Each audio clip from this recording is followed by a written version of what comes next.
क्या नाम हुआ आपका? राम नरेश। राम नरेश। राम नरेश। कहाँ घर हो? नाक। हैं? नाक।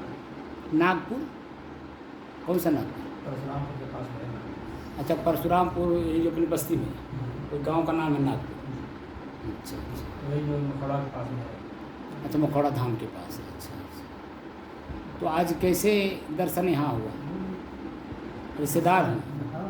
हाँ, तो ये लिया आए हैं, पहली बार आए हैं? अच्छा, तो का समझा के लाए हैं आपको ये? हैं? यही कहें कि चलो योगा किया जाए। योगा करने आए हैं? साधना। हाँ, साधना योगा। नहीं नहीं, योगा हम नहीं कराते हैं। साधना। हम योगा कराते ही नहीं हैं। हम तो दुनिया का सबसे बड़ा काम करते हैं, जो बिगड़ा हुआ हमारा मन है, हम अपने मन को अपने बस में करने का साधना सिखाते हैं। योगा में मन बस नहीं होता है, जो होता है हैं? योगा सही। वो तो शरीर को खाली टेढ़ा मेढ़ा कर लीजिए, प्राणायाम कर लीजिए, शीतली प्राणायाम, भस्त्रिका प्राणायाम, ये प्राणायाम वो प्राणायाम कर लीजिए, उससे मन कंट्रोल थोड़ी होता है। मन बल्कि और भागता है। समझ में आप? योग से लोग नहीं जानते हैं, बल्कि आज के योग में और पहले के योग में बहुत अंतर है। पहले के लोगों में था कि जब वो मन बस में कर लेते थे उसी योग से, लेकिन अब वो स्थिति नहीं है। तो यहाँ क्या करना है बताएं कुछ? कैसे बैठे हैं, क्यों बैठे हैं, यहाँ बैठ के क्या करना है? हाथ उठाना है कि टांग उठाना है, कि सर नीचे करना, पैर ऊपर करना है, क्या करना है तो बताएं हैं? अच्छा, वैसे खाली आँख मूंद के बैठा दिए, मैंने वैसे आँख मूंद के खाली बैठा दिया और अपने आँख मूंद के बैठ गया। नहीं बताया नहीं कि मैं सांस को देखिए अपने सब करके। तब वही तो पूछ रहा हूँ। नहीं तो मंत्र हम पहले लिया हूँ। हम यहाँ मंत्र के बतिया नहीं कर, तो गुरु अपन चेला नहीं बनाओ थे न, हम चेला नहीं बना रहे हैं। हम चेला बनाते भी नहीं जल्दी, हम चेला नहीं बनाते हैं। चेला का जो काम है वो करने के लिए प्रेरणा देते हैं कि चेला के कौन काम है। चेला के कौन काम है? जैसे पिता जो है अपने पुत्र को क्या शिक्षा देता है, कैसे घर में रहेगा बा, हैं? कैसे समाज में रहेगा बा, कैसे परिवार में रहेगा बा। बिहान के बियाह हो जाए तो अपने परिवार के साथ या अपनी पत्नी के परिवार के साथ कैसे संबंध बनाना, कैसे व्यवहार करना, कैसे आचरण करना, कैसे बोली भाषा करना, वो सब सिखाते हैं कि नहीं सिखाते हैं? वैसे हमारा काम है खाली सिखाना। अब वह आपकी स्थिति है कि अगर उससे प्रभावित हो गए तो हमको गुरु बना लिए, तो गुरु तो पहले थे ही हैं। हम अपने को गुरु बनने के लिए नहीं, गुरु का जो दायित्व है वो मैं पूरा करता हूँ। मान लीजिए आपके गुरु जी ने आपको उस चीज़ें नहीं सिखा पाए, तो गुरु जी की जगह पे मैं आपको सिखा देता हूँ, बस इतना काम हमारा है। गुरु आपके वही रहेंगे, हम अपना चेला नहीं बनाएंगे।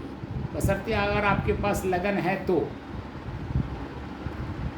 अगर दिल्ली गईले के लगन बा तो कोनो जरूरी भी बेटे हुए साथ जाइए, कोनो जरूरी बैंक नेहरू साथ जाइए, हम तो किसी के साथ चले जाएंगे। वो जब लगन बा तो दिल्ली जाए, हम किसी के साथ चले जाएंगे कि नहीं? अगर मोक्ष प्राप्त करना है, मोक्ष समझते हैं, गुरुमुख क्यों हुए हैं? मोक्ष करते। मोक्ष करते कहीं बाजारे में मिला लगा हो के जाके उठा ला वजन मोक्ष हो जाए। कहीं बाजारे में मिला लगा मोक्ष? बाजार में नहीं मिला हैं? कहाँ मिला था? आखिर गुरु मोक्ष करने के लिए किए हैं, मोक्ष होने के लिए। तो मोक्ष के बारे में कुछ बताए भी गुरु महाराज? हम बताए का वो बतावा कि मोक्ष क्या है, कहाँ मिलता है, देखने में कैसा लगता है, हैं? अब कौन साधन से मिलता है? रुपया दहले पे कि सोना चांदी हीरा मोती पन्ना पोखराज का दहले पे मिला रहा। अलग है, बाहरे बा भीतरे बा, कहाँ बा? माए तो सब कुछ अंदर ही है साहब, कौन है अंदर? इसी के अंदर। शरीर के अंदर। हाँ। हाँ, तो शरीर के अंदर में कहाँ है मोक्ष? कहाँ कौन सी जगह रहता है? कुछ बताओ हैं गुरु महाराज?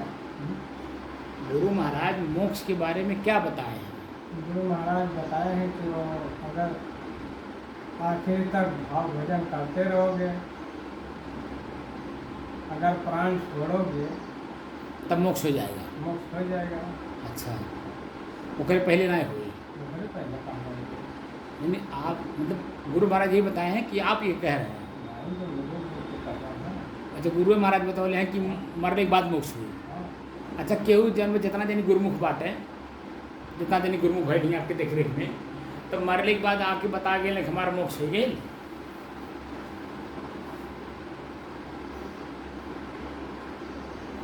क्यों बताओ ले हो बताओ?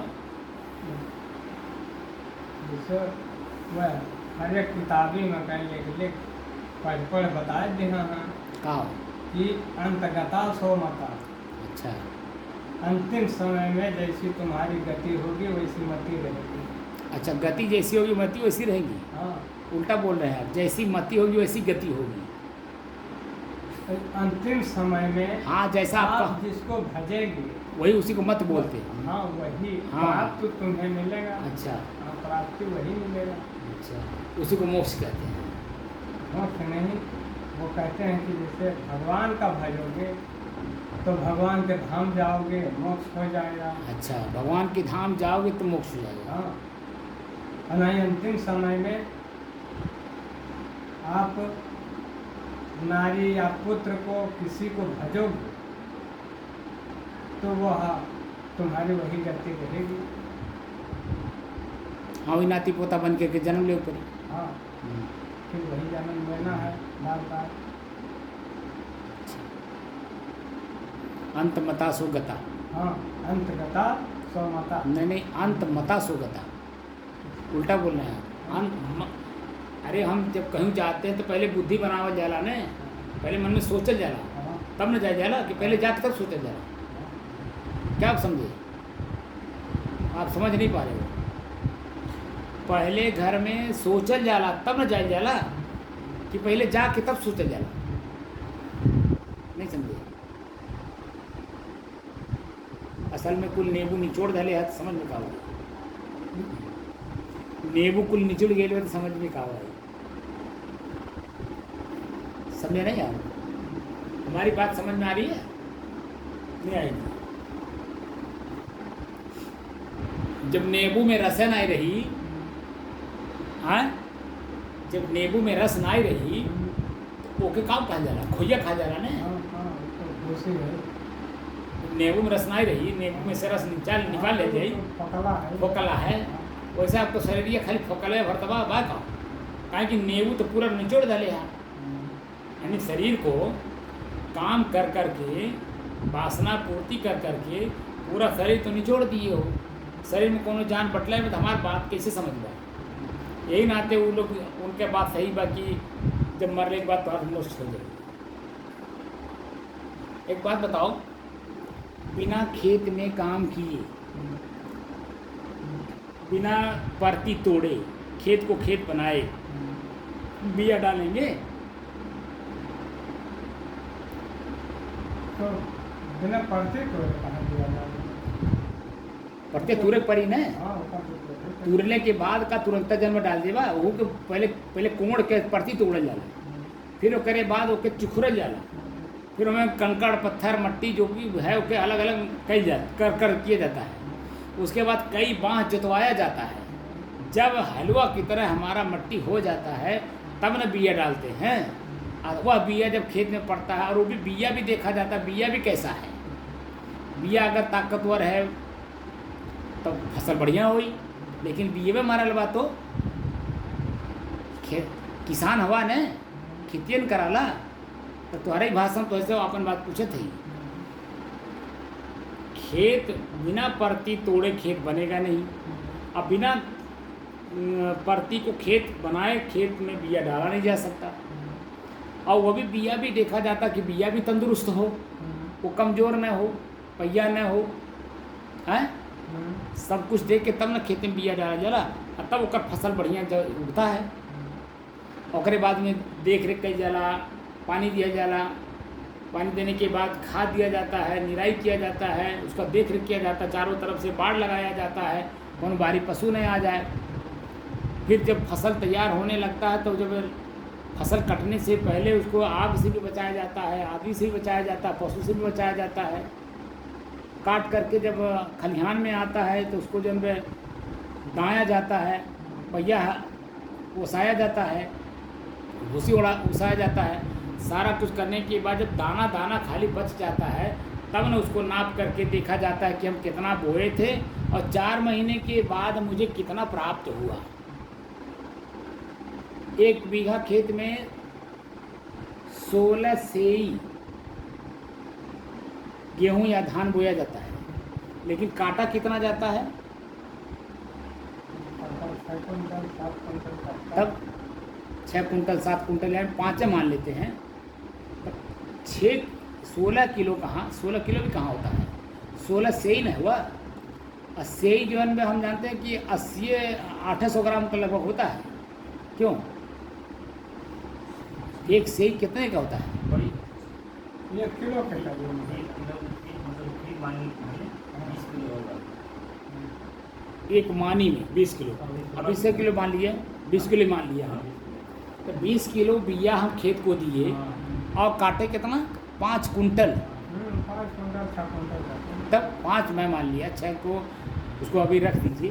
5 कुंटल तो हमें प्राप्त हुआ न, तो 5 कुंटल वो जो प्राप्त हुआ वही तो हम उसी से तो धनवान बने कि नहीं। किसान तभी तो माने जाएंगे जब हमारे फसल हमारे अनुकूल हो, हमारा फसल हमको हमारे अनुकूल अन्न दे, और उसी को बेच करके जब उसको साल भर के लिए खाने के लिए भी रखा जाता है, बेच करके जब हमारी अपनी आवश्यकताएं भी पूरी की जाती है। कपड़ा खरीदना है, कपड़ा सिलाना है, पैंट खरीदना, पैंट बनवाना है, घड़ी लेना है, बिया का पैसा देना है, पानी का पैसा देना है, खाद का पैसा देना है। क्यों? पानी का पैसा देना है, डीजल का पैसा देना है, कुल का पैसा तो देना है, तो आखिर उसी से तो देते हैं। गलत कह रहे बोलिए?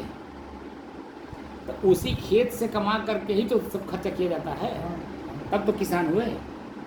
तो एक खेत जो है आपका हृदय भी है, इस खेत से कमाई किया जाता है अध्यात्म की, और उसके बारे में कभी कोई न बताया न आप जाने। तो हम सिखाते हैं अपने खेत में परती कैसे तोड़ा जाता है, अपनी ज़मीन का जो परती है कैसे तोड़ा जाता है, और तोड़ करके फिर खेत को खेत कैसे बनाया जाता है, और खेत जब बन जाता है तब कौन सा बिया उसमें डाला जाता है कि हमको उसका अनंत गुना। यहाँ तो जन्म एक सीमा है, 6 कुंटल 7 कुंटल मान लें 10 कुंटल, इससे ज़्यादा तो नहीं पैदा हुई।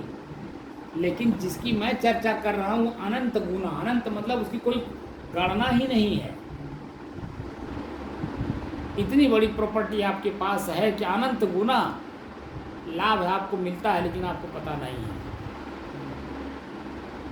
उसी का लाभ मैं स्वयं में जनाता हूँ, स्वयं प्रयोग करिए, स्वयं उसका लाभ स्वयं लीजिए। हमें चाहिए भी नहीं, हमें उसका लाभ चाहिए भी नहीं।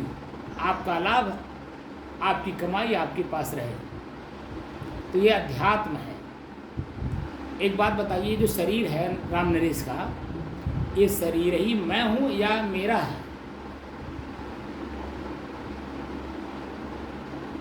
ये तो शरीर नाशवान। हम जितना पूछिए उतना बताओ, तो हम जानते हैं नाशवान है। हम जितना पूछिए उतना बताओ, ये शरीर मैं हूँ या ये शरीर मेरा है? हम कैसे कहें कि मेरा है या शरीर मैं ही हूँ? दुई में से एक ठू तो कुछ कही पड़ी। जैसे अभी अंगुरिया काटी ही काटे देबा, काहे नहीं काटे देबा?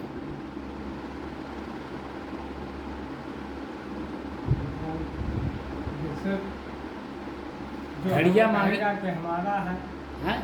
ऐसे तो कहिए हमारा है। क्या शरीर? हाँ, शरीर क्या हुआ? फिर कहेगा मेरा है।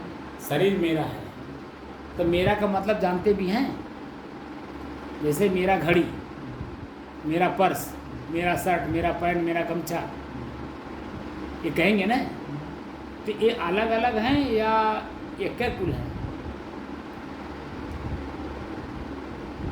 तो अलग अलग अलग अलग है ना। ऐसे ही जो शरीर आपका है, क्या आपसे अलग है?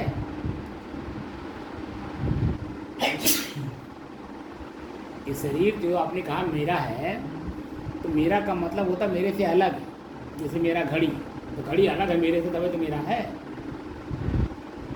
तो ये जो शरीर है ये मेरा है, मेरे से अलग है कि नहीं? अलग तो है। कैसे अलग है? अगर मैं उंगली काटूं तो पीड़ा तो नहीं होना चाहिए ना। जैसे मैं अगर घड़ी छीनूं तो घड़ी को छीनने के एवज में क्या आपको दर्द होता है किसी अंग में? किसी अंग में दर्द होता है। अगर मैं उंगली काटूं और घड़ी छीनूं तो उंगली काटते समय तो दर्द होगा ही ना, हाँ दर्द है?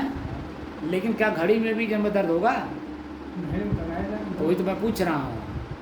आपने कहा कि शरीर मेरा है, मेरा का मतलब जैसे घड़ी मेरा है, इसका मतलब मेरे से अलग है, तभी तो घड़ी मेरा है। ऐसे शरीर मेरा है मतलब मेरे से अलग है। तो अगर मैं उंगली काटूं तो दर्द नहीं होना चाहिए ना। तो दर्द होगा कि नहीं होगा? दर्द तो होगा। तब आप बताइए। एक रोमा उखाड़ा जाए हाँ तो वही तो। दर्द होगा। तो आखिर किसको हो रहा है? घड़ी को अगर मैं पटकूँ तो उसको दर्द नहीं होगा, लेकिन आपका उंगली काटूँ तो उंगली को दर्द होगा कि नहीं होगा? तो क्या उंगली को हो रहा है कि आपको हो रहा है? अब बताइए कि शरीर मैं हूँ कि मेरा है?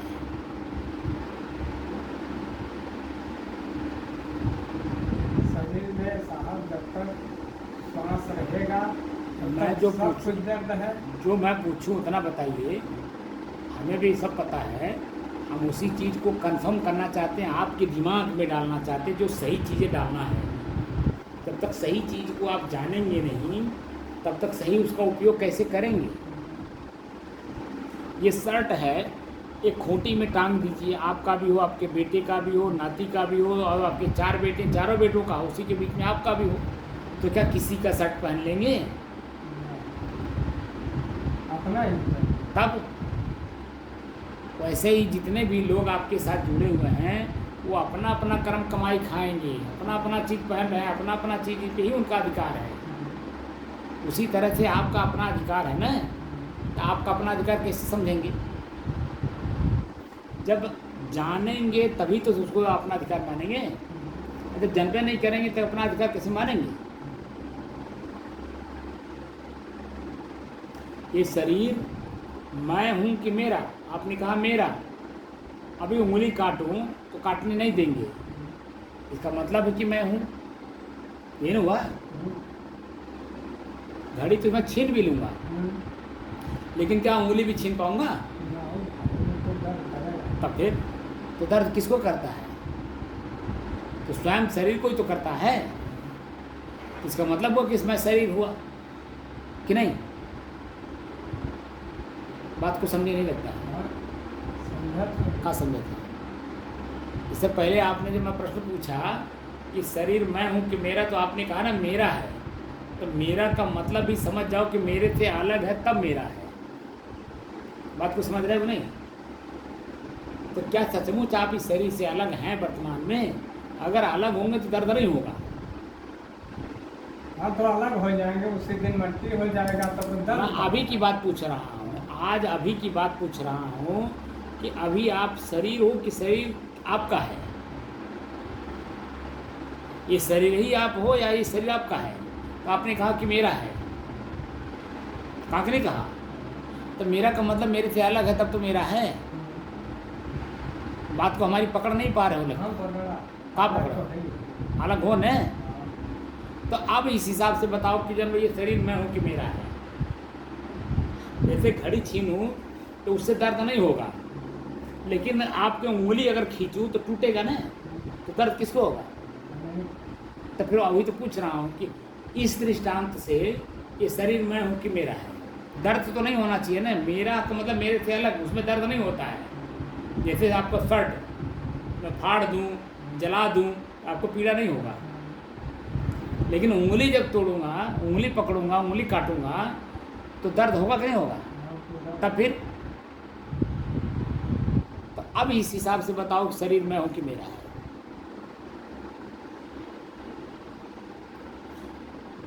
ये हिसाब से तो फिर शरीर में नहीं हूँ। तब मैं हूं कि नहीं हूं? है? हुआ कि नहीं हुआ? कंफर्म हुआ कि नहीं हुए? तो शरीर को चलाने वाले भगवान तो हैं। अरे भगवान को यहाँ मारो गोली यार, मैं भगवान को कहाँ मैं चर्चा कर रहा हूँ। अभी भगवान को दूर रखो। अभी अभी मैं शरीर के बारे में पूछ रहा हूँ। जिस शरीर को चला रहे हो, जिसकी वजह से भूख प्यास ठंडी गर्मी मान अपमान कुछ सह रहे हो, अभी मैं उसकी बात चर्चा कर रहा हूँ। भगवान यहाँ कहाँ बीच में आ गए? ये शरीर मैं हूँ कि मेरा? तो आपने कहा मेरा, तो मेरा का मतलब मेरे से अलग है तब तो मेरा हुआ। जैसे मेरा शर्ट मेरे से अलग है तभी तो मेरा हुआ।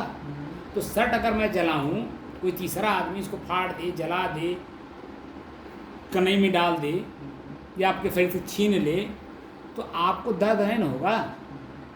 लेकिन उंगली अगर मैं मांगूं या काटूं या छीनूं या खींचूं, तो दर्द किसको होगा?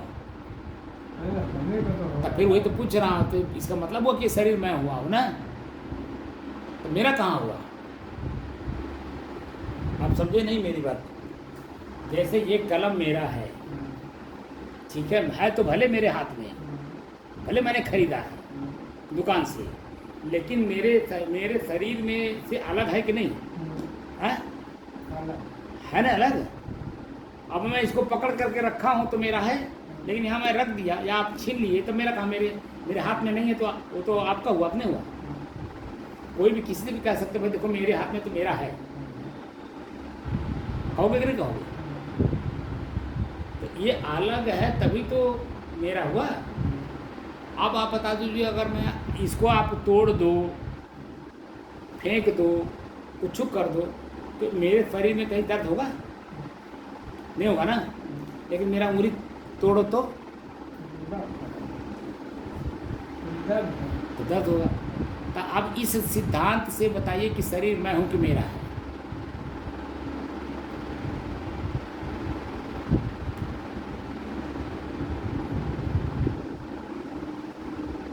कहने का जब तक यह सांस चलता है तब तक मेरा मैं है। जो अभी जैसे लड़का पहले दिन जाए स्कूले, वो इंटर BA पास हो जाएगी ना।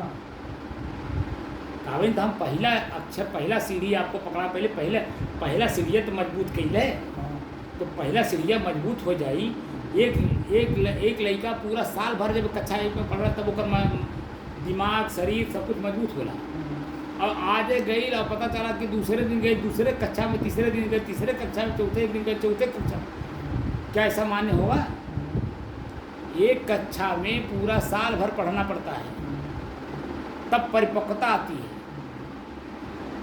तो आप तो वही कक्षा 1 तक नहीं समझ पा रहे हैं, तो ये BA में कहाँ से आप बीचों में ला देते हैं? यही कन्फ्यूजन जो है ना, संशय इसी को बोलते हैं हिंदी में, संशय। हमारे मन के अंदर में यही संशय डाल दिया गया, चाहे मैंने स्वयं डाल दिया चाहे किसी ने डाल दिया। अब वो संशय हमको कभी मुक्त होने ही नहीं देगा। जो आप कहते हैं कि मरने के बाद मोक्ष हो जाएगा, संभव ही नहीं है। एक बात बताओ, किसी ने आपको कह दिया, मान लीजिए आपके पास बेटी है और सियान हो गई है, 18 साल से ऊपर हो गई, शादी जो होगी, आपने किसी से कहा कि बाबू कौन लड़का बताता, हम अपने लड़के के ब्याह के चाहते, और उसने बता दिया कि बाबू फलाने के एक लड़का है, बहुत अच्छा सुशील है, ठीक है, तो क्या उसके कहने मात्र से अपने लड़के उसके साथ भेज करके उसके साथ शादी करा देंगे?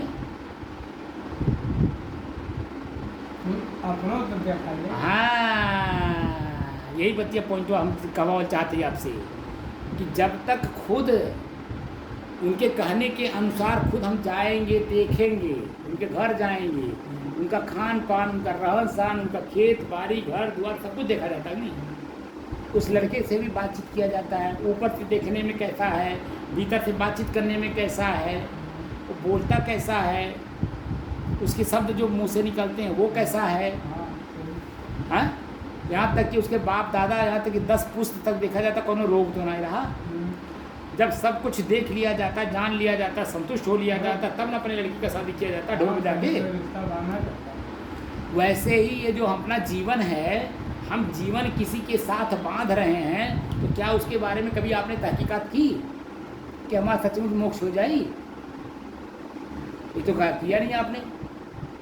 तो दोषी कौन है? बताने वाला तो दोषी नहीं है, लेकिन सुनने वाला दोषी जरूर हो जाएगा, क्योंकि उसने तहकीकात नहीं किया, छानबीन नहीं किया, खोजबीन नहीं किया। भाई जो गुरु महाराज रास्ता ये आप बताए- समझो नहीं यार, वो तो बात का मतलब होता, खाली सलाह न दे दिए। जैसे आप हमसे ये जानना चाहते हैं कि गुरुजी हमें दिल्ली जाएगा, दिल्ली गई ले कोनो रास्ता हमें बता दो, ठीक है? तो हम पहले आपके औकात तो फिर ओकरे हिसाब से आपके रास्ता बताए, बहुत बसों जाले, ट्रेनों जाले, प्राइवेट गाड़ियों जाले, एरोप्लेनों जाले। जैसन तो हैसियत है वैसे तो जावा, कि गलत कह रहे हैं?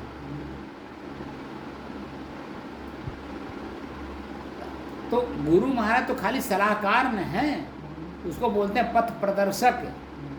चलना स्वयं पड़ता है, तो क्या स्वयं चल करके वो रास्ता देखा आपने? नहीं देखा होगा।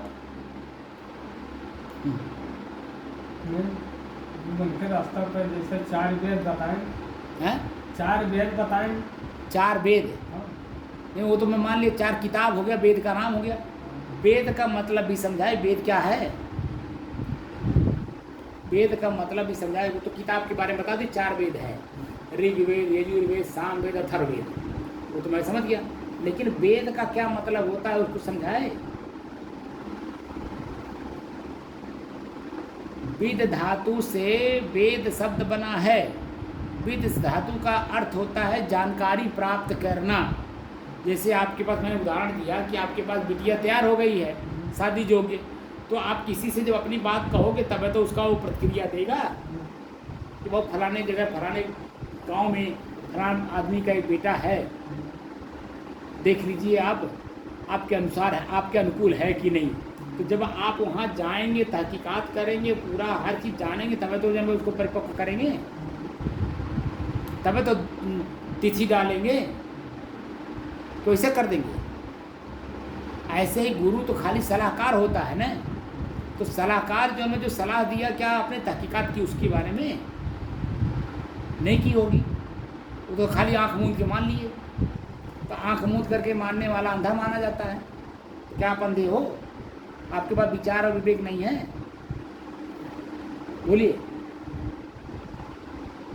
हमारी बात को समझ रहे हो कि नहीं? मानव जीवन में हो तो ये 2 चीज़ें तो जरूर होगी ना, विचार और विवेक। हाँ, ये कैसा है? तब वही तो कह रहा हूँ। तो किसी की बात सुन कर कैसे अचानक कोई काम कर लेंगे?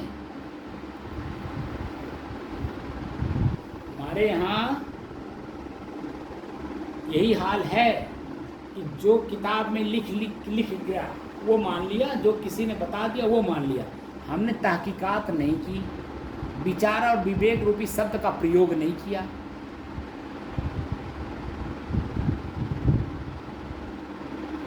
आपके लड़की के लिए लड़का योग्य है तो आपको जानकारी हो गई, तो विचार क्यों करते हो? क्यों वहाँ जाते हो? क्यों तहकीकात करते हो? तो सीधे ले जा करके हाथ में हाथ दे करके हाथ पीला कहीं नहीं दे चाहिए? क्यों करते हो तहकीकात? तो अपना लड़की तो मतलब होती पराया, फिर भी पराया है, लेकिन जीवन तो मेरा अपना स्वयं का है। और स्वयं के जीवन को किसी के हाथ में हम दे रहे हैं, तो बिना तहकीकात के दे रहे हैं, तो इसका मतलब दोषी तो हम व्यक्तिगत खुद ही हो गए, वो नहीं हुए? क्यों ना मतलब हो? ये जीवन हम अपना किसी को समर्पित कर रहे हैं। गुरुमुख होने का मतलब है जीवन समर्पित करना होता है।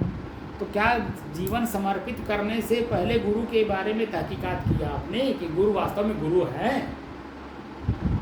गुरु कहा है कि जैसे तुमको भोजन मिल रहा है तो स्वाद भी तो चाहिए। जैसे तुम्हारे थाली में घी पड़ा तो घी का स्वाद आना चाहिए। जैसे भोजन आपके थाली में पड़ा और उसमें घी भी डाल दिया गया, और जब तुम्हें स्वाद मिले तब मानो।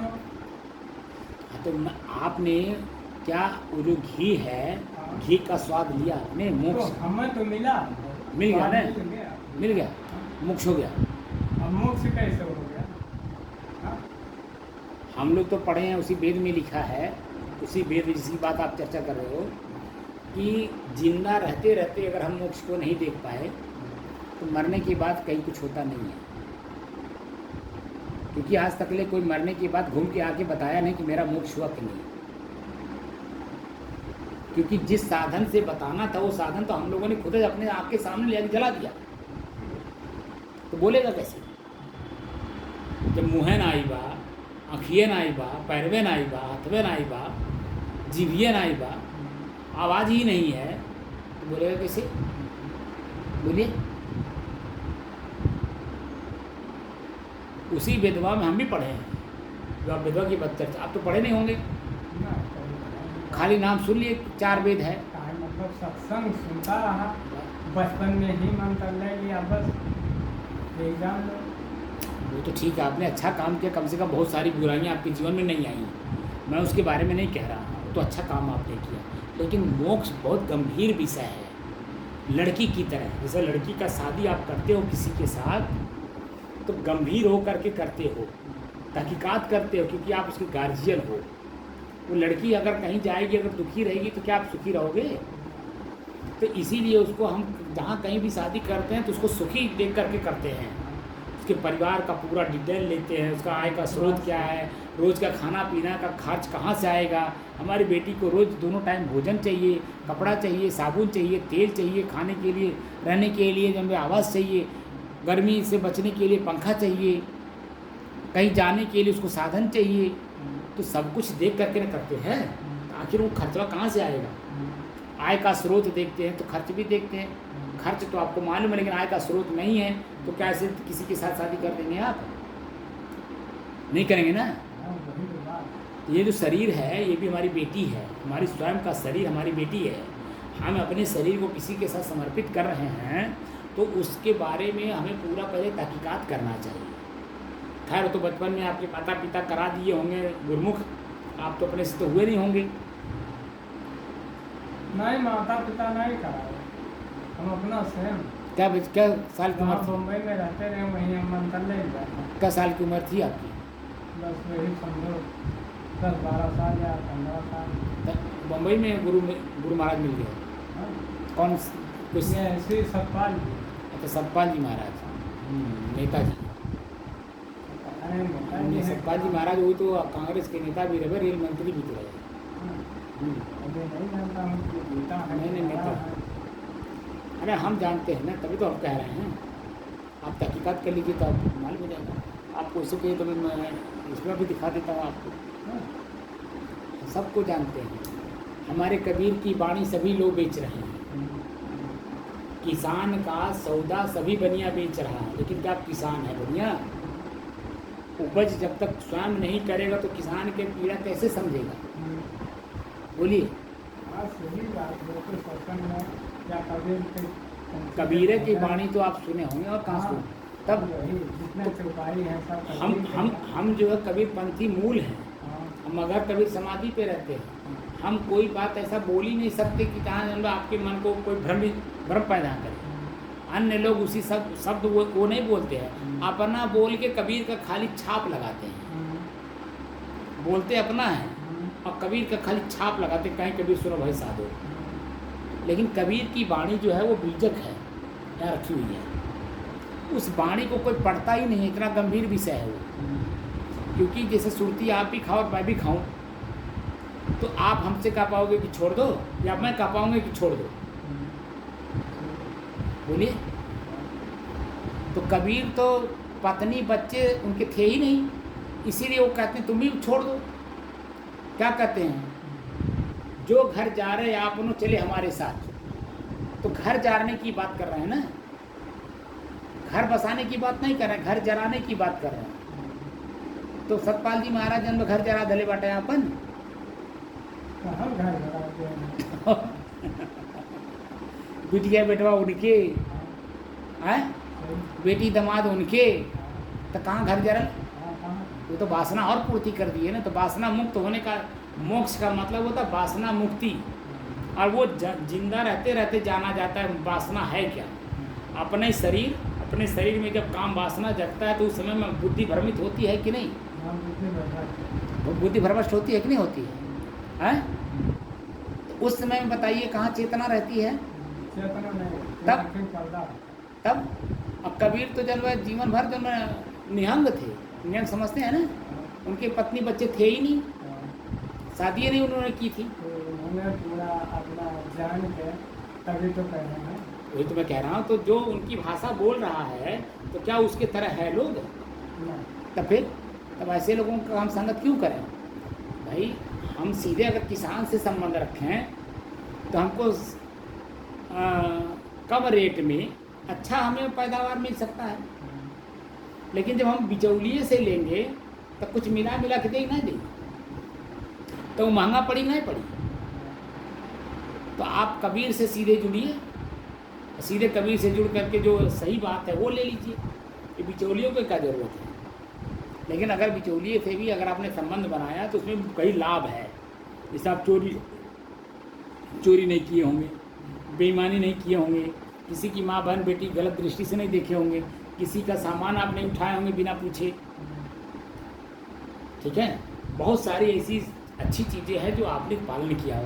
लेकिन वास्तव में मोक्ष नहीं होता उससे। आग के पास बैठेंगे तो शीतलता नहीं देगा, वो गर्मी देगा। पानी के पास बैठेंगे तो वो शीतलता देगा, न कि गर्मी देगा। कि देगा? संत के पास जब बैठेंगे तब हमारी इंद्रियां हमारे अपने बस में होंगी और तब शीतलता का अनुभव होगा, तब शांति का अनुभव होगा। खैर बड़ी गंभीर विषय है ये सब। इसमें भी जैसे आप खेती करते करते तो आज आप किसान माने जा रहे हैं और वो आपके लिए सहज हो गया है। ऐसे ही जब इसमें आप शुरू से लगे होते तो आज वो सहज लगता।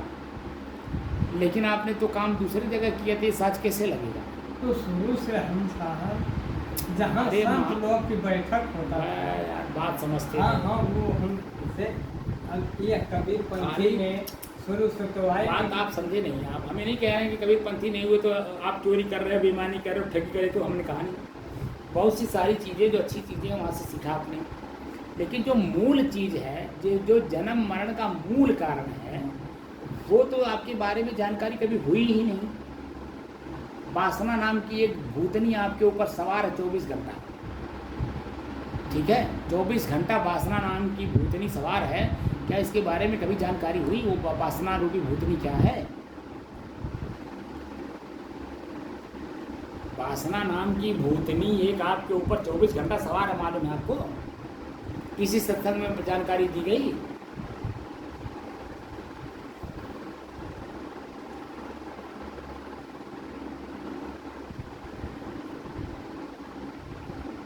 नहीं हुआ ना? हैं? जैसे कहे मतलब सत्संग सुनने की अरे भाई हम काम को हम तो उसको बुरा नहीं मान रहे ना। लेकिन एक वासना नाम की भूतनी 24 घंटा आप पे सवार है, आपके ऊपर सवार है। वासना लेना चाहते हैं, लेना नहीं चाहते। भूतनी, वासना रूपी भूतनी आपके ऊपर 24 घंटा सवार है। ये आपको मालूम है कि मेरे ऊपर कोई वासना नाम की भूतनी सवार है? इससे कभी आपको पता चला? नहीं पता चला है। तब कौन सा संकेत? जो वास्तविक की बात है, जैसे आप बाजार गए हो और घर से जन्म मन में बना के गए कि हमें ये लेने का, वहाँ आप दुकान पे बैठ जाओ, पैसा भी दे दो और सामान भी लेकर के ले लो। लेकिन घर जब लेके आओ और जिसने आपको बाजार भेजा आपकी पत्नी ने, और वो अपने अनुकूल सब्जी नहीं देखेगी, अपना सामान नहीं देखेगी, तो सामान लेगी आपकी? नहीं लेगी ना, तो ले लेगी। जैसे वो उसने कहा नमक ले आओ और आप ले आए चीनी, और चीनी घर में अधिकार धैल बा, तो फिर क्या करूँ? चीनी की जगह पे नमक डालेगी? तब फिर तो जब घर ले जा करके उसको देखोगे कि मैंने तो मांगा था चीनी, दीजिए नमक, या मैंने मांगा ही नमक, और हमको देखिए हम भूल गए नमक लेना ही चीनी लेना ही भूल गए। सफ़ेद वो भी है, सफ़ेद वो भी है, लेकर के हम आ गए। लेकिन पत्नी को आपको पता है ना, आपकी पत्नी को मैंने चीनी मंगाया ना कि नमक मंगाया, आप उठा के लाए नमक, या चीनी घर में है, आपको चीनी नहीं, नमक लाने के लिए गए, आपने चीनी उठा के ले आया। तो दोनों में कहीं मतभेद हुआ कि नहीं हुआ? तब फिर तो आप सत्संग तो किए, लेकिन चीनी लाने के जगह पे नमक ले आए। मांगा गया आपसे चीनी नमक, चीनी मांगा गया लेकिन ले आए नमक, तो वहाँ उसका क्या मतलब है? हमारे सामने, मैं भी एक सत्संगी आदमी हूँ, और मैं तो पूछे इनसे, आपके रिश्तेदार हैं, किस रिश्तेदारी में आते हैं ये? हैं? बनोई हो, आपके बनोई हैं ये, सगे बनोई हो? नहीं, जो ये भंडारी हैं, जो भंडारी हैं भरत पांडे। अच्छा अच्छा, वो आपके सगे बनोई हैं और आप उनके भाई हैं? हाँ, इस नाते तो भाई, चाचा लड़का। हाँ समझ गए, उनका रिश्तेदारी में रिश्तेदारी है, उनके साथ आया। तो कहने का मतलब ये है कि सत्संग जो मैं करता हूँ, इनसे पूछिए, ये भी बचपने से देखिए कंठी पहने हैं, वैष्णो शादी के साधु के पीछे बहुत घूमे हैं, और जहाँ जहाँ सुने तहाँ सब जगह गए हैं। एक जनी तो जन मैंने दर्शन करा दिया भगवान विष्णु और लक्ष्मी के, वो गए ना पूछा, भगवान और विष्णु और लक्ष्मी के दर्शन कर गए। लेकिन उसमें और ये 640 दिन से जो ये कर रहे हैं, उसमें दोनों में कितना अंतर, जरा इनसे पूछो, ये बताएंगे।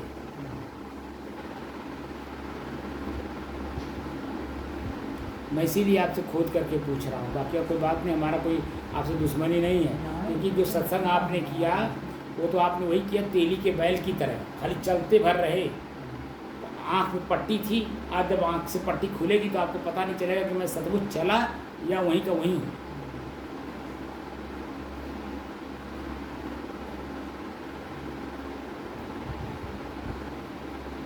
ठीक है, कोई बात नहीं।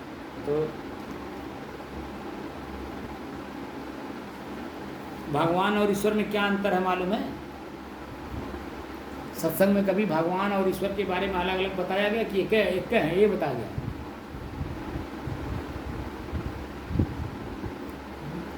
ईश्वर मानो जो शरीर को चलाता है। शरीर को कौन चलाता है? भगवान।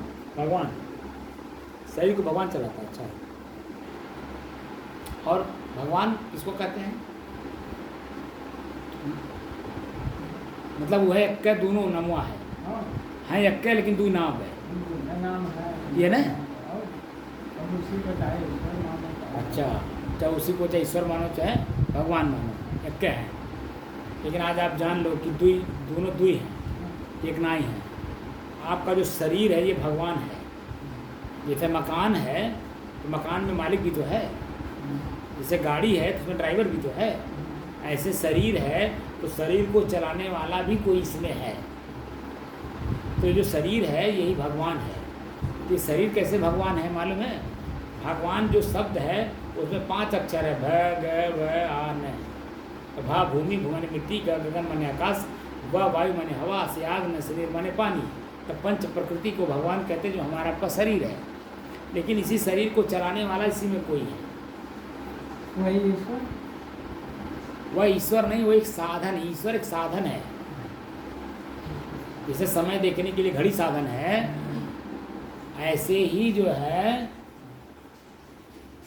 शरीर को चलाने का, जो चला रहा है इसको, उसको जानने का साधन है ईश्वर। ईश्वर क्या है? अपना श्वास।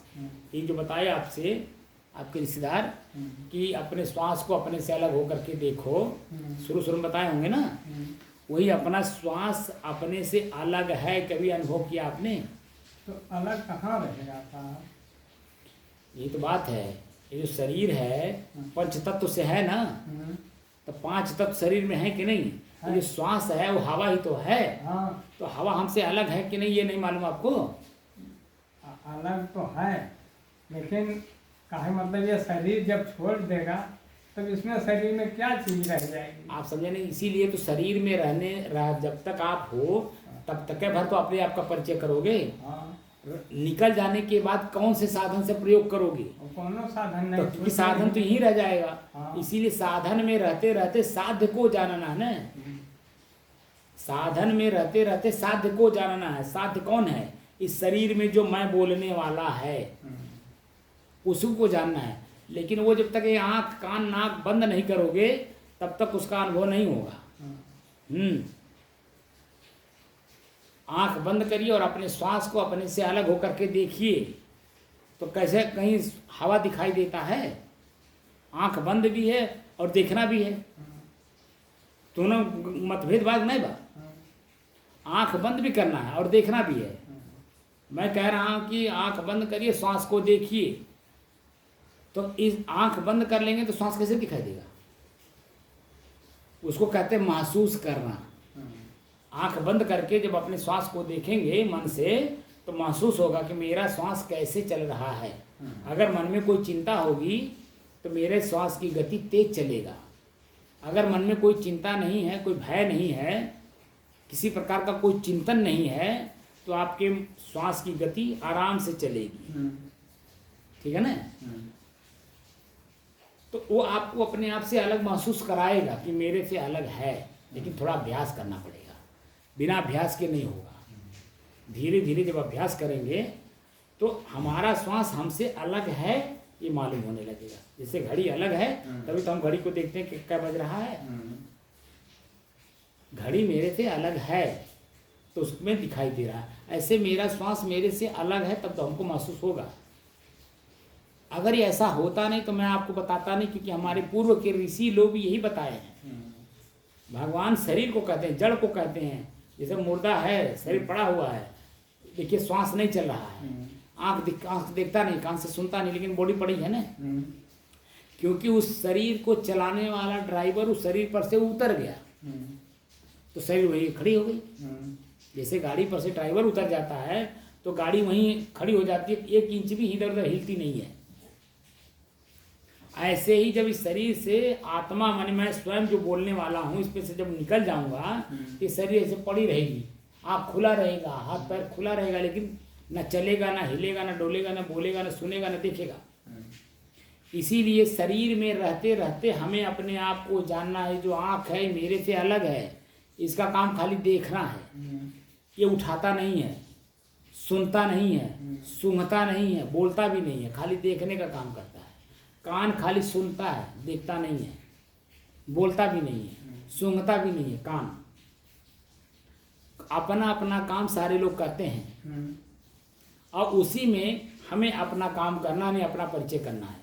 जैसे एक परिवार है, एक परिवार में 5 सदस्य हैं, 10 सदस्य हैं और उसी में आपकी अहमियत क्या है। उसी तरह शरीर हमारा एक परिवार है। आँख नाक कान हाथ पैर सभी हमारे परिवार के सदस्य हैं। इनके साथ जब अच्छा व्यवहार करोगे तो यही आपके साथ अच्छा व्यवहार करेंगे। अब ज़्यादा आँख से देखने का काम करेंगे तो आँख की रोशनी कम होगी, ज़्यादा सुनने का काम करेंगे तो आपके कान की क्षमता कम होगी सुनने की, ज़्यादा बोलेंगे तो गला जब आपका सूखेगा, ज़्यादा चलेंगे तो थकान लगेगी, ज़्यादा हाथ से कुछ उठाएंगे तो देखिए हाथ भी थकता है कि नहीं। तो इसीलिए इस सबका जो प्रयोग करने वाला है उसी का परिचय करना है। उसको कहते हैं सत्य का संग। असली सत्य वही है जो मैं हूँ। मैं कौन हूँ ये परिचय जो करा दे वही असली गुरु। सत्य गुरु तो वो है कि इसी शरीर में मैं कौन हूँ इसका जो परिचय करा दे।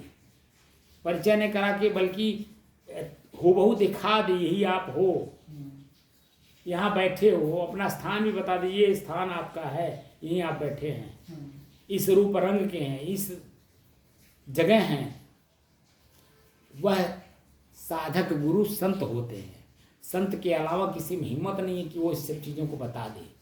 हाँ, बड़ी बड़ी बातें बोलने वाले बाजार में जैसे मार्केटिंग करने वाले बड़े बड़े बनिया हैं, लेकिन खेती नहीं करते हैं। और खेती करने वाला बनियागिरी नहीं कर पाता है। दोनों बात है।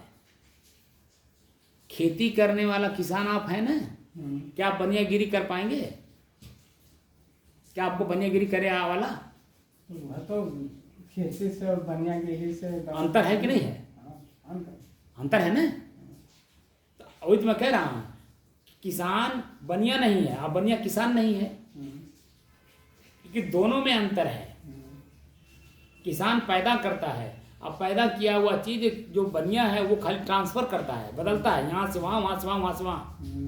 जैसे आपके पास सिर्फ गेहूँ है और इनके पास सिर्फ चावल है, ठीक है ना? तो आपका गेहूँ इनके पास, इनका चावल आपके पास, दोनों को आपस में जोड़ देते हैं। बाबू देखो, दोनों का स्वाद अलग अलग लो, एक टाइम में गेहूँ बनाओ, एक टाइम में चावल बनाओ, तो दोनों का ताकत बताते हैं, दोनों की ताकत अलग अलग है, दोनों की क्षमता अलग अलग है, दोनों पकाने की कला अलग है, दोनों की पचने की कला अलग है। तो सब कुछ समझा करके तब आपको वो देखिए, आप ही से खरीदता है बनिया और आप ही को समय से फिर बेचता भी है, तो आपसे लेगा 1 रुपया में और आपको बेचेगा 10 रुपये में। वही चीज़ जो पैदा आपने किया है, जब आप खरीदने जाते हो तो 10 रुपये में खरीदते हो, और वही बनिया जब आपसे लेता तो 1 रुपये में लेता है। बात को समझे कि नहीं आप? तो ऐसे जो ये आजकल व्यापारी जो लोग हमारे यहाँ सत्संग करने वाले लोग हैं, व्यापारी हैं। असली व्यापारी, असली किसान संत होता है जो बैठ के साधना करता है। साधना से जो चीजें निकल के आती हैं वो जब वो सत्संग किया जाता है, और दोनों किसान जब आपस में बात करते हैं तो दोनों में देखो कितना खुश होता है। किसान जब आपस में बात करते हैं तो दोनों कितना खुश होते हैं, होते हैं कि नहीं होते हैं? लेकिन किसान के एवज में दूसरा कोई अगर आ जाए तो दोनों दुखी रहेंगे। ऐसे ही हम लोगों में है कि विद्वान विद्वान है और संत स्वयं साधना करता, साधना से जो चीजें निकाली जाती हैं वो सत्य मानी जाती हैं, जो हूबहू देख करके काम किया जाता है। और जो देख करके काम नहीं करता है वो कैसे सत्य माना जाएगा? माना जाएगा। इसलिए अब साधना करिए। 6:45 हो गया, ज़्यादा बात कर ली, 52 मिनट हो गया, लाइट भी चली गई है। नए साधकों में समझाने में बड़ा समय लग जाता है, क्योंकि समझ तो रहती नहीं पहले से कि हमें क्या करना है। अब आंख बंद करिए और अपने श्वास को अपने से अलग होकर के देखिए कि मेरा श्वास कैसे चल रहा है। ठीक है ना? हमारी बात पूरी अभी समझे नहीं होंगे आप। हो गया।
अपने ही चंचल मन को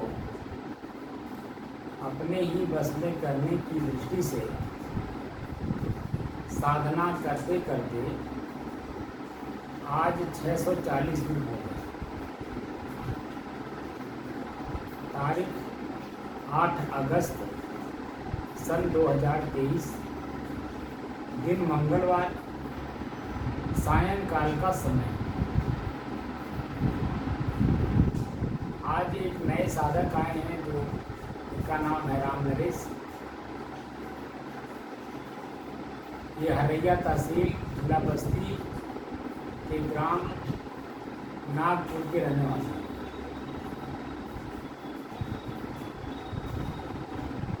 नए साधकों को समझाने में बड़ी कठिनाई होती है। जो अध्यात्म का ABCD नहीं जानता है वह तो बहुत जल्दी समझ जाता है, लेकिन जो पहले से कुछ जानता है, जो जानता है उसी को सब कुछ मान करके जो सही चीज़ है उसको निगलेक्ट करता है, जो अपने जानता है उसी को सब कुछ मानता है। उसके आगे उसकी कोई क्षमता, बौद्धिक क्षमता, आत्मिक क्षमता, चारित्रिक क्षमता, चिंतन क्षमता कुछ रहती नहीं है। इसलिए जो अपनी बात है उसी को लेकर के, उसी को सब कुछ मान करके कार्य करता है। अब जैसे इन्होंने कहा कि अंत गति सो मति, जो कि शब्द कहा जाता है कि अंत मति सो गति। अंत अवस्था मतलब मृत्यु के पहले जैसी हमारी मनोभावना रहती है, हमारी मनोभावना के अनुसार फिर मेरा गति होता है, यानी मोक्ष होता है। मरने के बाद ये भाषा परिभाषा पूरे समाज में पूरा व्याप्त है। इसी भाषा परिभाषा को समाप्त करने की दृष्टि से सदगुरु कबीर कहते हैं, जियत न तरो मुए का तरिहो, जियत ही जो न करे। जो जिंदा रहते रहते मोक्ष को न देख ले, न जान ले, न समझ ले और मोक्ष रूपी नाव पे सवार ना हो जाए और पार हो करके जो जिस धरती पे जाना है, जिस लक्ष्य को पूरा करना है वहाँ वो पहुँच न जाए, उस साधन का क्या मतलब है? कोई मतलब है? क्या बताओ? वो कुछ नहीं। हाँ जी, कुछ नहीं। आखिर आप भी पहले यही मानते थे ना, मरने के बाद मोक्ष होगा। क्योंकि हम लोगों को जो समाज में भ्रम डाल दिया गया, पूरे समाज में भ्रम है कि मरने के बाद ही आपका मोक्ष होगा। लेकिन सदगुरु कबीर धन्य हैं तो उन्होंने हम जैसे शिष्यों को ठोंक बजा करके कहा कि जब तक तुम जिंदा नहीं रहते रहते जब नहीं देख लोगे, जान लोगे, समझ लोगे और उसमें स्थिर होकर के अपनी मंजिल तक नहीं पहुंच जाओगे, तुम्हारे मरने का मतलब, सभी लोग तो मर ही रहे हैं। लेकिन कोई मरने के बाद कोई आपको समझाने नहीं आया कि मेरा मोक्ष हुआ कि नहीं। लेकिन मैं जिंदा हूँ, सदगुरु कबीर कहते हैं मैं जिंदा हूँ, मैं शरीर में हूँ और शरीर में रहते रहते तुम भी देख लो कि मोक्ष ऐसा होता है। क्यों? मोक्ष आप इसी शरीर में ही किस जगह का नाम है, कहाँ आप बैठोगे, मोक्ष का वो स्थान कौन सा है, देखने में कैसा लगता है, उसका रूप रंग क्या है। वो कहते जिंदा रहते रहते अपनी आँख, विचार और विवेक रूपी आँख से देख लो, जान लो, समझ लो, उसमें स्थिर हो जाओ। मोक्ष तो अभी जिंदा रहते ही मिलने वाली चीज़ है, मरने के बाद कौन देखता है। लेकिन समाज में कितना भ्रम फैला है। आज एक व्यक्ति हमसे पूछा, उम्रदराज है, वकील है, उन्होंने कहा कि एक बात मेरे समझ में बात नहीं आई। उनके क्या बताइए? कबीर दास, उन्होंने सब तो क्योंकि कबीर दास बनारस पूरा जीवन रहे, मरने के लिए क्यों जीवन में बनारस मगहर आए? तो हमने कहा आपको नहीं मालूम? नहीं। हमने कहा ये तो भ्रम है समाज में, और वो भ्रम फैलाया गया कि मुक्ति जिसकी भी होगी वो बनारस में ही होगी, उसके अलावा कहीं होगी ही नहीं। ना अयोध्या में, ना इलाहाबाद में, ना हरिद्वार में, ना उज्जैन में, ना नासिक में। वहीं होगा। अगर किसी की मुक्ति होगी तो सिर्फ सिर्फ सिर्फ बनारस में और कहीं नहीं। उसी एक शब्द को तोड़ने के लिए, भ्रम को तोड़ने के लिए उसी बनारस में रह करके जो पूरा अपना जीवन आग की तरह, लौ की तरह जलता हुआ और लोगों को जलाता हुआ, और कह रहा है कि जो घर फूके आप लोग चले हमारे साथ, तो अपना घर फूके वो हमारे साथ चले। जो अपने घर को फूकने की ताकत न रखता हो मेरे साथ कदापि न चले। तो घर क्या, शरीर, शरीर की इंद्रियां, उनके विषय, उनके भोग, जो अपने बस में करने की क्षमता रखता, भूख प्यास, ठंडी गर्मी, बरसात, मान अपमान, निंदा स्तुति, नींद, जो अपने बस में करने की क्षमता, बनाने की क्षमता रखता हो वो मेरे साथ चले और कोई मेरे साथ ना चले। क्योंकि किसी की जरूरत, हमें भीड़ की जरूरत नहीं है। हमको तो वह व्यक्ति चाहिए जो अपना घर फूंक सके। तो ये घर नहीं, बाहर का घर फूंक नहीं पाते, करते शरीर रूपी घर, जो शरीर रूपी घर को फूंकने में ताकत रखता वो मेरे साथ चले और किसी की जरूरत नहीं। इतनी बड़ी बात बोलने वाले व्यक्ति का आज जो कथनीय संस्थाएं चल गई हैं जो कबीर की वाणी से बोलती हैं और सारा काम उल्टा करती हैं। जिस कबीर ने पूरे जीवन वासना निवृत्ति का मार्ग सुझाया, आज वही उन्हीं के वाणी बोलने वाले लोग खुद वासना से ग्रसित हैं। वासना इच्छा कल्पना को कहते हैं। कोई आप बता दीजिए कि वासना इच्छा कल्पना से मुक्त हुआ हो। शरीर की जो भूख है अपने बस में नहीं है, अपनी नींद अपने बस में नहीं है, अपना प्यास अपने बस में नहीं है। हमको कोई मान दे दिया, मैं फूल गोबर हो गया, बहुत खुश हो रहा हूँ। अब कोई मेरा अपमान कर दे तो डरना लग रहा, अब शब्दों की झड़ी लगा रहा। वह स्थिति होनी चाहिए, मान अपमान निरादर ही सब संत सुखी विचरण तो, जो मान अपमान को अपने बस में कर सकता वह उस लेवल पे जाए, वो जाएगा जो भूख प्यास नींद मान अपमान ठंडी गर्मी शरीर की सारी गतिविधियों को अपने बस में करने की क्षमता रखता। या क्षमता न रखता तो बनाए, तब तो चले, नहीं तो एक कदम भी मत ले जहाँ हो। इसलिए कहते हैं वो थले रहो पर जनी गहरे मत हाथ हो कि खोवा हो। जो तुम्हारे यहाँ पास था सुख का साधन वो अभी खो जाएगा अगर चल दोगे, क्योंकि इसमें कष्ट है, पीड़ा है। बहुत सारे लोग आपने देखा होगा, संत बनने के बाद भी बहुत सारे लोग, हम तो अपने देखे हुए बात बता रहा हूँ। अभिलाष साहब जब मैं सन 90 में साधु बना तो मैं तो अपने गुरु जी के पास, तो मैं तो अकेला ही था, लेकिन गुरु जी हमारे बुद्धिजीवी थे।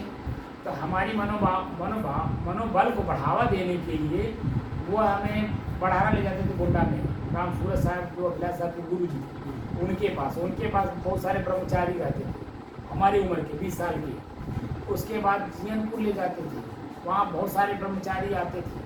उसके बाद इलाहाबाद भी कार्यक्रम होता था अक्टूबर में, त्रयोदशी चतुर्दशी पूर्णिमा को।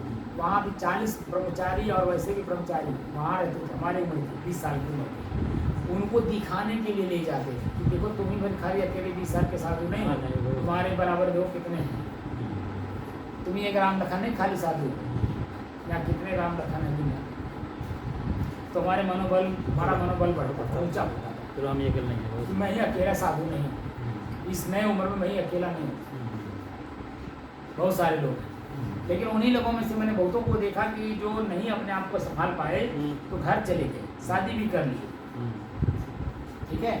अब बहुत सारे लोग रुक भी जो गए तो अब इच्छाओं में घूम रहे हैं, हमें मठ नहीं है, हमारे शिष्य नहीं है, हमारे पास आय का स्रोत नहीं है, खर्च है, ये है वो है। अब उसी या तो लड़ाई झगड़ा में लग गए, या तो सत्संग में भी जाते हैं तो सत्संग में भी कहा तो तुम हमें कर लेते हैं, झगड़ा कर लेते हैं। विदाई नहीं पाए, आसन नहीं मिला, ये नहीं तो वो नहीं, ऐसा नहीं तो वैसा नहीं, पूड़ी मिल गया रोटी नहीं मिला, पूड़ी मिल गया रोटी मिल गया तो खीर नहीं मिला, खीर मिला भी तो पनिया मिला, दुनिया भर का जो है बवाल जीवन में और लादिन मन दसी और गए थे तीर्थ भार उतारने पता चला और 10 मन लाद दिए। बोझा उतारने चले थे संत बन के, पता चला और भी हमने बोझा लाद ली वासना की। खाली स्त्री संबंध ही वासना नहीं ना है। आँख का रूप विषय है, कान का शब्द विषय है, जीव का स्वाद विषय है, ये सब विषय है ना। तो गोस्वामी तुलसीदास जी ने क्या लिखा, नर तन पाय विषय मन देही पलट सुधा ए विष सठ देही। सुधा कहते हैं अमृत को, है? अमृत को त्याग करके और सठ यानी मूर्ख क्या ले रहा, जहर ले रहा।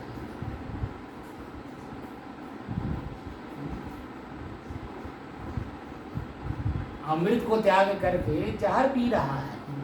वासना मतलब जहरत होता है। तो ये स्थितियां हमारी, लेकिन हम ऐसा नहीं है।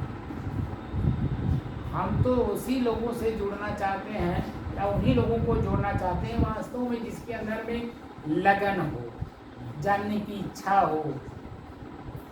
ठीक है, इस संसार पूरा अग्नि की तरह जलता हुआ दिखाई देता हो, सारे लोग भूत प्रेत की तरह हमको पकड़ने में लगे हों, हमको दुख देने में लगे हों, ऐसे व्यक्ति जब इसमें घुसता है तब वास्तव में कुछ प्राप्त करता है। अधूरा उधरो देख ले, इधरो देख ले, क्या देख लोगे भाई, न उधर है क्या इधर है। क्यों कभी भी कोई भी काम करिए तो एक तरफा चलिए जब तक उसका हमें पूरा फल प्राप्त ना हो, उसके बाद कोई काम करिए। तो सफल तो हमें तो अमृत पान मिल रहा है। क्या क्या मिल रहा है? अमृत पान जो कह रहे हो कि अमृत पान छोड़ के जहर विष पी रहा है। मैं थोड़ी कह रहा हूँ, तो गोस्वामी तुलसीदास जी कह रहे हैं ना। सही है। नर तन पाय विषय मन देहि, मन को विषय में रखा। कैसे समझते हो? पहली बात इनको छोड़िए, इनके जरा अमृत हमको इनको समझा दें। वासना समझते हो, विषय विषय मन देहि। गोस्वामी तुलसीदास जी ने जो लिखा है वो लिखा है कि नर तन, नर मन शरीर, मानव शरीर, नर मतलब मानव शरीर प्राप्त करके नर तन पाय विषय मन देहि, विषय में मन को लगाना। पलट सुधाते विष सट लेहि। तो वासना और क्या विषय को समझ रहे हो, क्या किसको कहते हैं?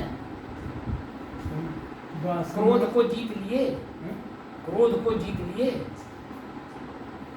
क्रोध हमारे अंदर में जो क्रोध है, लोभ है, मोह है, ईर्ष्या है, काम वासना है, उसको जीत लिए। तो मैंने काम वासना या लोभ मोह सब त्याग करके जब भगवान की भजन करोगे सब त्याग हो जाता है। उसको पहली बात तो देखा जाता है कि आखिर काम वासना है क्या। जब तक कोई भी, जब मैं क्या कहा, बिया बोने से पहले खेत को खेत बनाते हो कि नहीं, तो खेत को का आँख को प्रतिबांध के बनाते हो, आँख खोल करके करते हो। तो मेड़ की ज़रूरत कहाँ है, कितने दूरी पे मेड़ की ज़रूरत है, मेड़ क्यों ज़रूरत है, खेत को हम प्रतिदिन बना रहे हैं या खेत को खेत बना रहे हैं, बिया कब डालेंगे। जब सब कुछ देख के करते हो तो फसल जब हमारे सामने आता तब हमें हमारा मन गदगद होता है। तुरंत फसल तो नहीं आ जाती है, फसल 3 महीना 4 महीना के बाद हमारे सामने आता है, लेकिन उसके पहले कितना मन शंका में रहता है। शुरुआती दौर में जब आप अपनी खेती किए होंगे, खेती तो कितना मन शंका में रहा होगा, पता नहीं पैदा हुई कि नहीं हुई, ये बहु खेतों में पानी चलावे बा, फलाने बहु पता नहीं पनियाँ दी हैं कि नहीं दी हैं, खाद दे वो पैसा बाय नहीं, पता नहीं उनके पास जाएंगे कर्जा लेने, वो दी है नहीं दी है।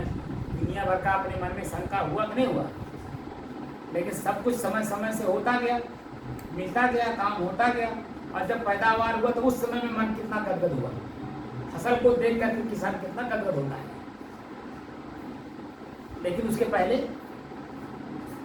कितना मन में शंका रहती है, भय रहता है, डर रहता है।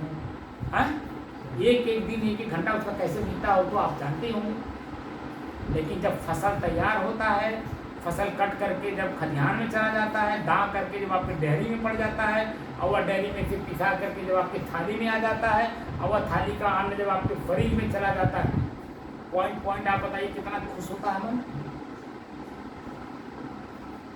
तो समय समय से न करना पड़ता है। तो क्या समय समय से आपने हर काम किया? वासना को देखा आपने, वासना को जाना आपने।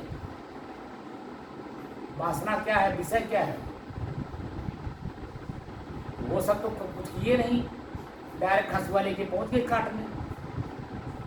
तो क्या करे, खेत में का कटवा, डावर कटवा कि मोथा कटवा, किराना कासा कटवा? तो करनी नहीं किया हो तो वही बच्चे तो हम पूछ रहे हैं, वही बच्चे तो कर जब दिया। करनी करोगे, देख कर जान कर समझ कर करोगे तभी तो फसल को काटोगे। तो ये जो वासना है, वासना को बिना देखे, बिना जाने, बिना समझे कैसे निकलेगा?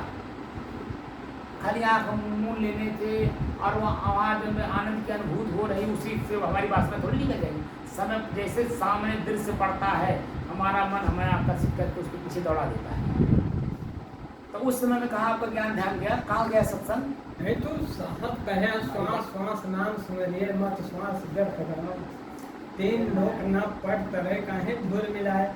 श्वास हर एक श्वास के साथ भगवान का नाम आप तो लेना। समझे नहीं, आप समझे नहीं हमारी बात। हमको जो बता रहे हो, हमारी ही चीज आपने प्राप्त की है दूसरे के माध्यम से, लेकिन दूसरा कितना मिला करके आपको दिया, आपको मालूम है?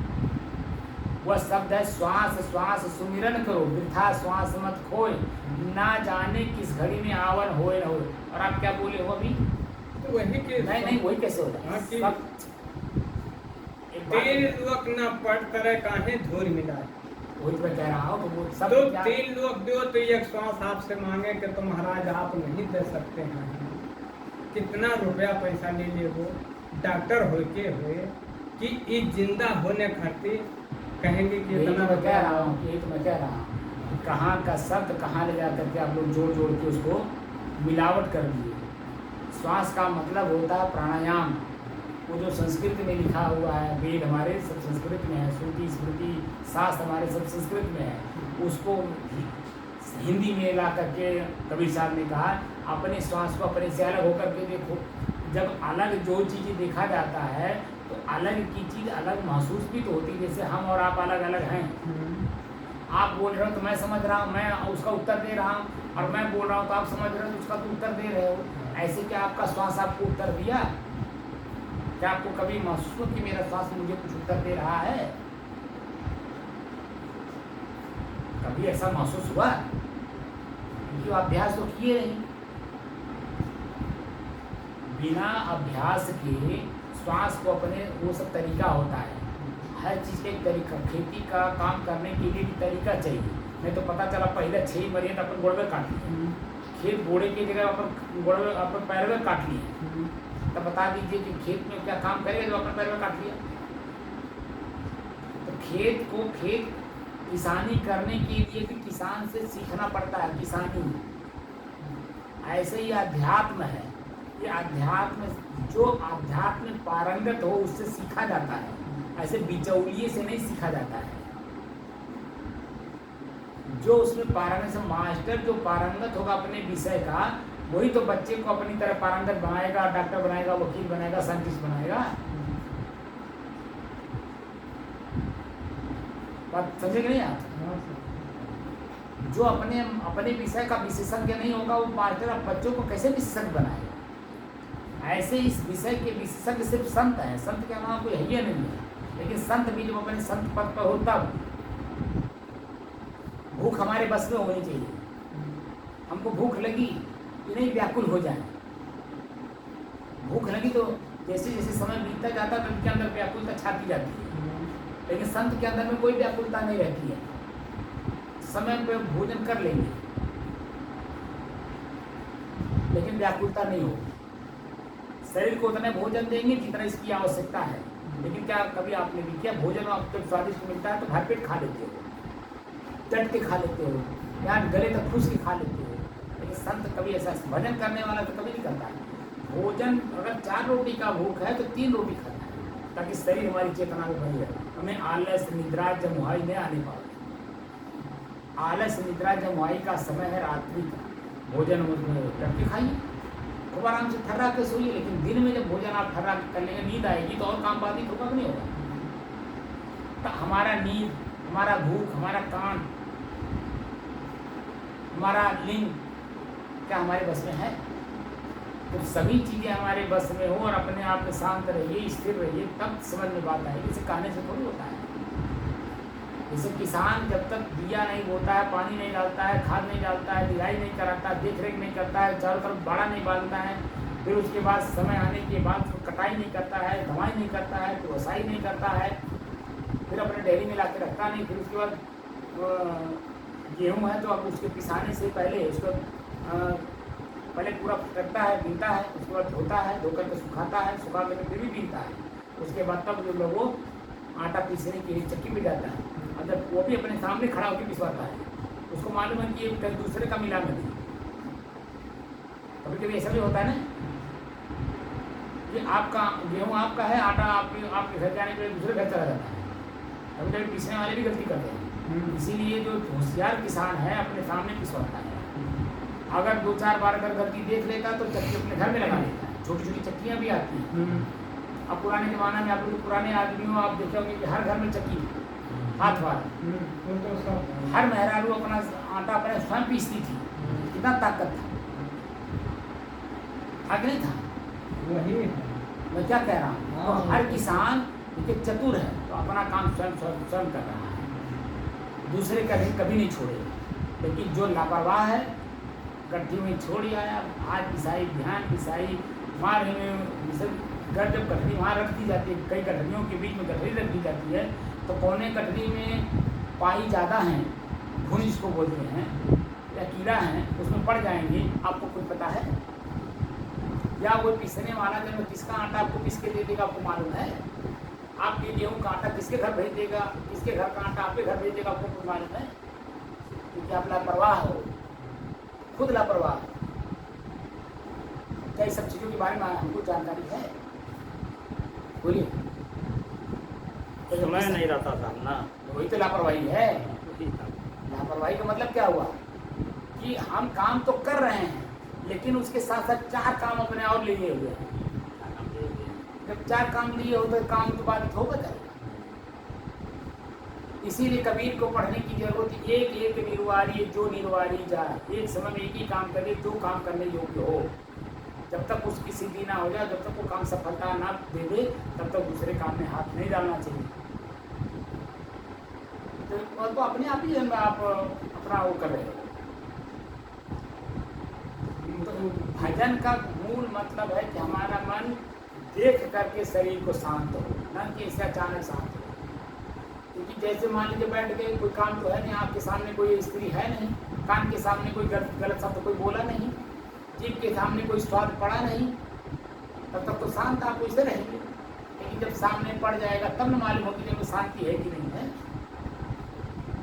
जब इंद्री का विषय और विषय भोग जब सामने पड़ता, उस समय में जब आप शांत रहे, तब आपकी शांति मानी जाएगी।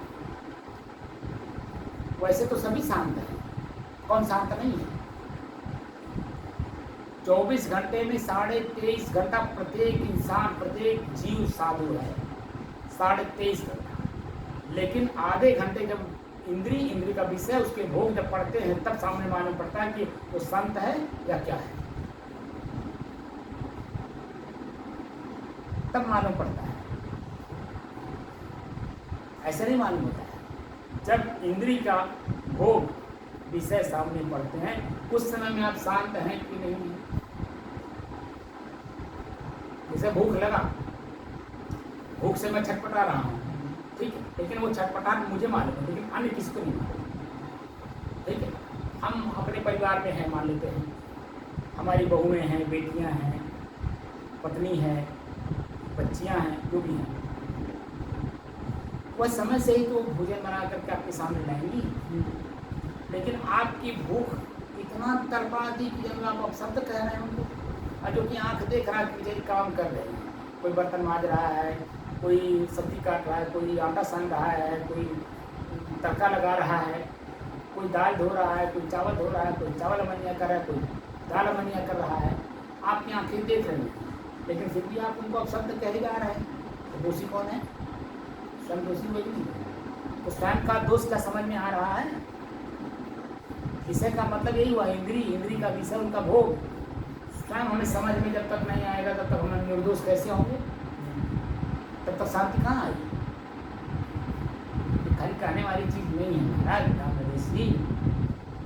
जैसे किसानी करने में पूरा मेहनत लगता है, पसीना बहाना पड़ता है, ठंडी गर्मी बरसात भूख प्यास कुछ सहन करना पड़ता, तब जाके किसान बनता है।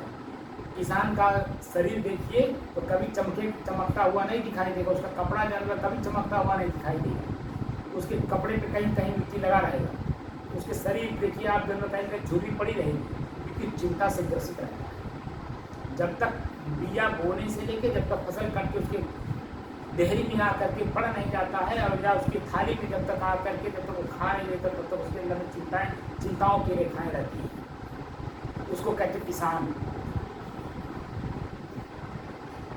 मैं तो ये कह रहा हूँ, ऐसे ही जो मोक्ष का राही है या जो मोक्ष पाना चाहता है, जब तक मोक्ष स्वयं अनुभव न कर ले, अपनी इंद्री का विषय उनके भोग जब तक अपने बस में ना कर ले, ये पूरा शरीर मेरे बस में ना हो जाए, तब तक कैसा मोक्ष?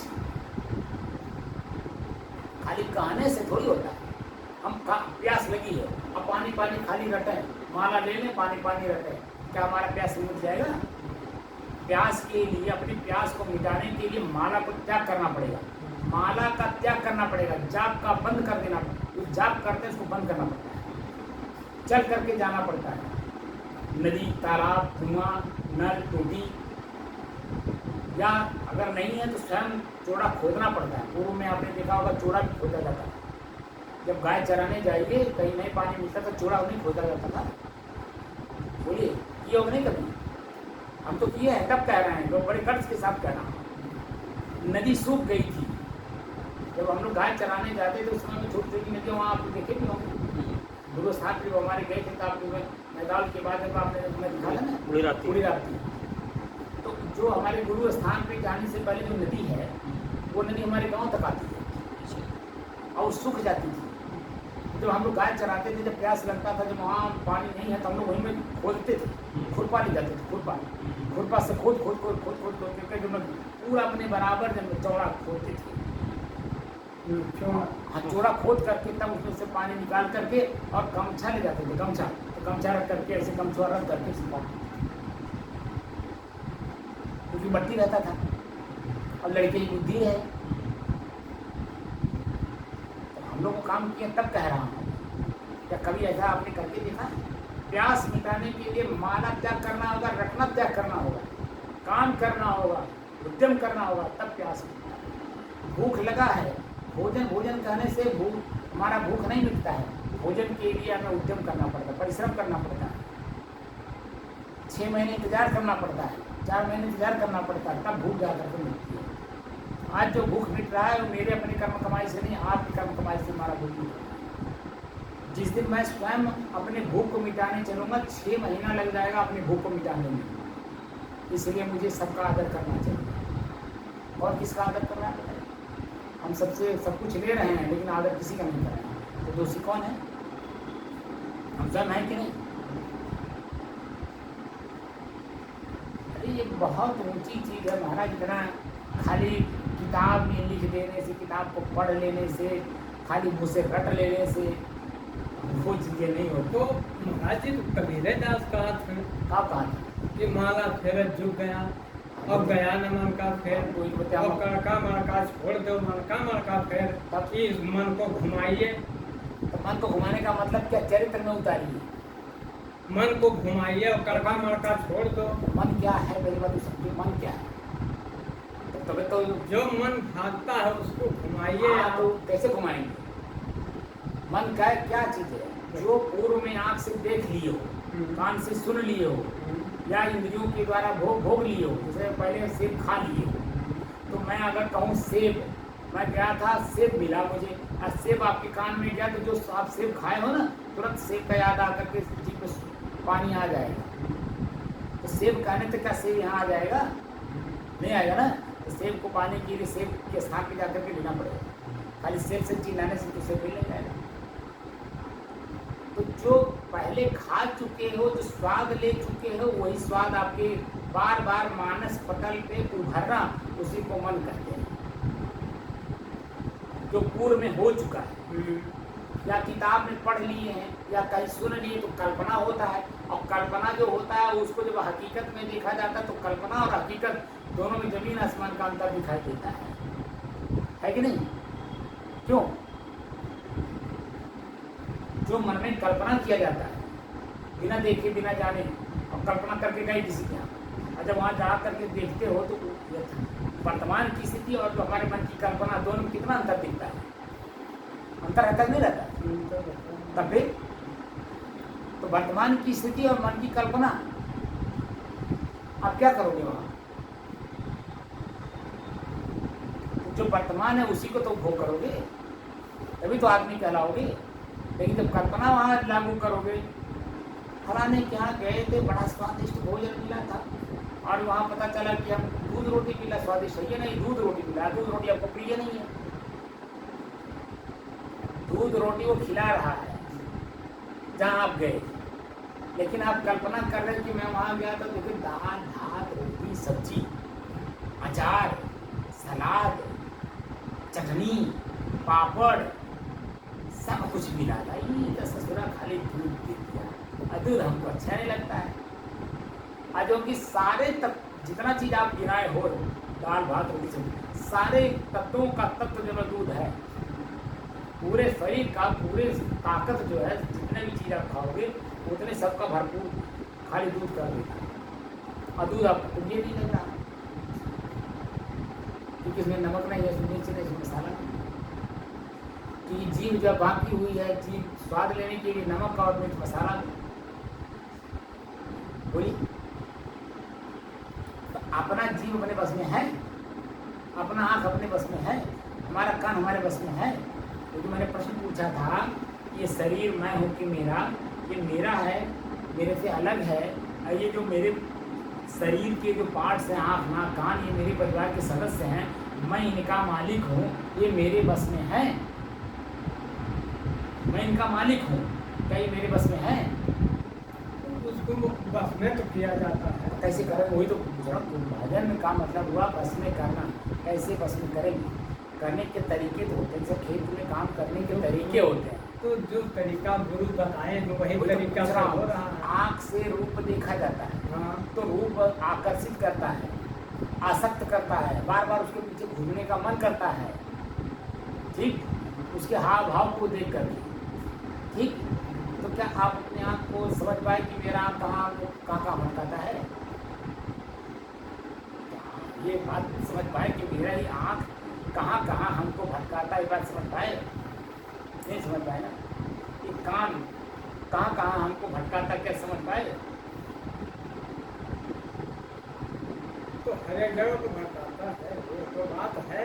तो मैं कह रहा हूँ, जैसे मेरा भाई जो कहा था कि 10वां ठाकुर द्वारा है, 9 इंद्रियां बंद करो, जैसे मुख्य इंद्रियां खुली है इसको बंद करो, और 10 कैसे बंद करोगे? वही तो पूछ रहा हूँ।